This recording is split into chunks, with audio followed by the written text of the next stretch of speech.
Hey everybody. A little bit of a cold. Anyways, I had a bunch of people recently ask me about my Tekko or the arm coverings, and they want to know how I made them and the template, and trying to draw up a template and get the right size and send it over an email is really kind of a pain in the ass for me. So I figured I'd make a quick video on how I did my original design, and it's very easy. I'll even show you how to put the metal strips in the armband for the armor plating, like you've seen I've done in a couple of them. This is just a basic design. What I did is I took an old white t-shirt that I usually use for rags. This is what I draw out my kind of basic design on. If I screw it up, I don't really care because it's a old crappy t-shirt. And then once I get it all set, I'll cut this out and lay it on the piece of fabric that I'm actually going to use.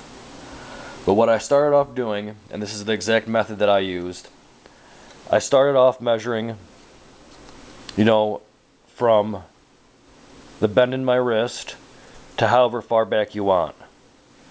That's pretty much the distance you want right there. And I think that was 9 inches. So I drew a 9-inch line from here to here.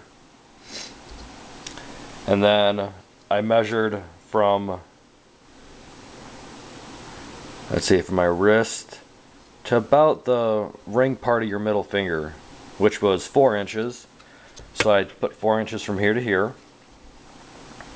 And then to get these dimensions on the sides, I took a flexible tape measure, wrapped it around my wrist, and whatever it came to, I added an inch onto it.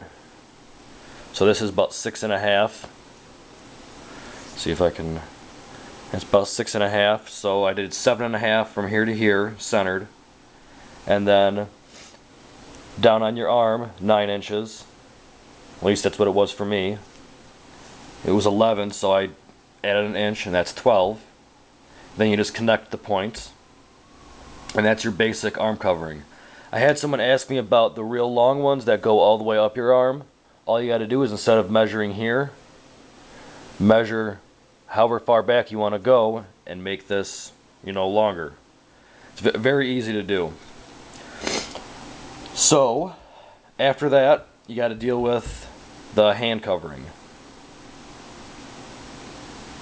Now, to get the basic design, what I did, I just took a plastic cup.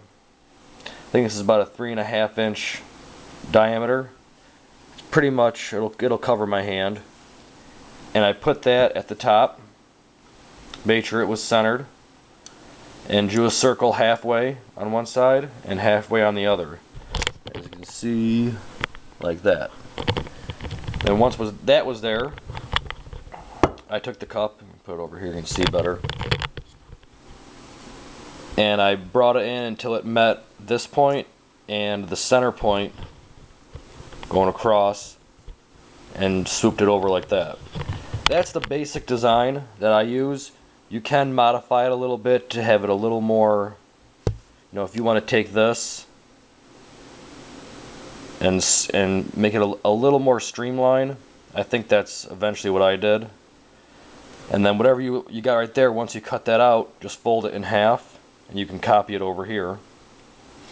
So that'd be the basic design for that. This is where your finger, the ring for the finger would go. For this, I use straps. You can use Velcro. I use long pieces of cord. I actually use Sageo cord. Or if you have any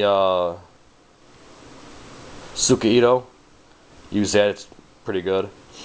I go about 1 inch and then about 6.5 down. Really, it's whatever you want, whatever is comfortable for you. If you have the longer one, which might go out to here, you might want 3 of those. So that's pretty much the basic of that. And then once you cut this out, you're going to want to lay this on a piece of whatever fabric you're going to make, and you're going to want to cut 2 pieces for 1 arm covering. because then you're going to stitch. You're going to need probably a sewing machine. You're going to stitch all around the outside, leaving this bottom open. So you're only going to stitch this part right here. You're going to turn it inside out, so then you don't see any edges. It's a nice, you know, edging on it. And then for the armor plating, I know this is really quick, but I don't have a lot of the stuff here to do all this. I don't have any of the metal strips with me, but what I personally use, I have access to spring steel, which you don't really need. You can go to Home Depot and buy sheet metal. If you can find the 16 gauge thickness, that's more than enough. That's 16 gauge is what a lot of armor was made out of. And that's what a lot of it's made out of now too, surprisingly. It seems thin, but surprisingly it's strong. But what I do for the armor plating is I'll cut strips 3/8 of an inch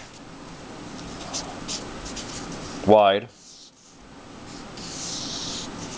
So it's 3/8 from here to here. And then the length of it, what I do is I bend my arm fully back, go about an inch. So from here, measure about an inch back, and that's where you're going to want to start, because you don't want your wrist to knock into those metal plates. And then measure however far back you want. So these, see, that was 9. So an inch back, that would be an 8-inch, that would be all the way back to here. So I'm going to go in a 1/2 inch, so 7.5 inches. So 7.5 inch plates. Like that.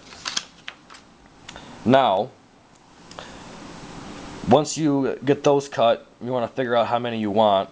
It really all depends on your preference. I think I used 9, I've used 7, I've used 5, and just spread them out. And what you're going to want to do is, from where your wrist bends, which is actually this line right here, measure an inch back.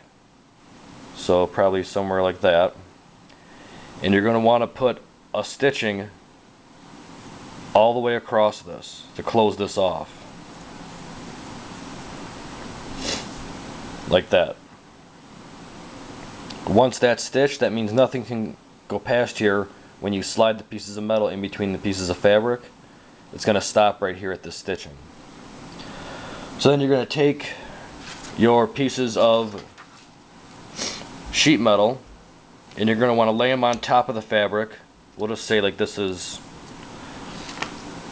a piece. And you're going to want to get a chalk pencil or a white pencil or something like that and just kind of lay out where they're going to be. So let's say that was 1. Leave about a 1/16 of an inch in between it, or if you want to make these a little bit wider than 3/8 to allow for it to slide in nicely. I found that for a 3/8 inch piece, if you do about 7/16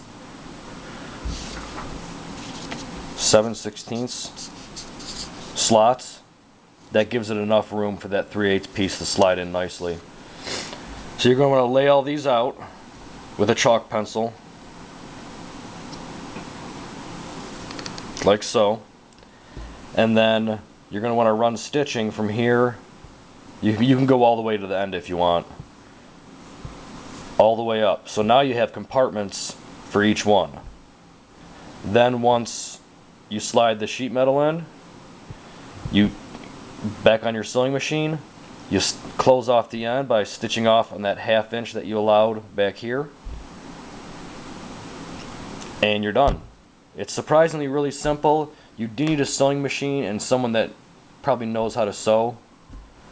Hopefully you have someone do that, wife, mom, girlfriend. Fortunately, I learned myself because I kept having to bug my mom for it, so I decided to learn how to do it myself, which is pretty easy to do. So It's very simple. You just put a stitch down here, you put some stitches going up to make pockets, you slide the pieces of sheet metal in, and you're done. If you go to Home Depot, there's a lot of different metals that are already 3/8 or maybe even a 1/2 inch wide that are pretty thin. If you want to use those, you can. You don't have to put them, you know, one right on top of each other. You can space them out. You can go 3/8, have a 3/8 piece of bar here, have a space, 3/8 piece of bar, then another space, and then a 3/8 piece of bar, so it's not all clustered together.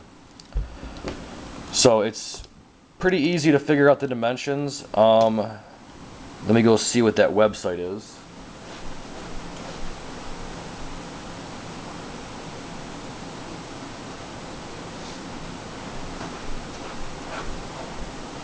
If you type in under Google search, type in Tekko patterns, there's a website that is shopjp.com or something like that, shopjapan.com, and if you go under their item where you can, there's area where you can buy the Tekko and everything, you can see a little dimension of what they have. But doing the dimensions right off your arm is the best way. Like I said, getting the rough dimensions on a piece of old t-shirt, and then you can, you know, lay it out better yourself, so when you cut this out you can transfer this to your actual piece of fabric you're going to use. So it's pretty simple. Sorry for this being so quick, but I don't got a lot of time. I got 15 minutes, so that's about it. I'm going to start doing the Hachigane one soon, and then I'll probably throw in something else, another how-to video.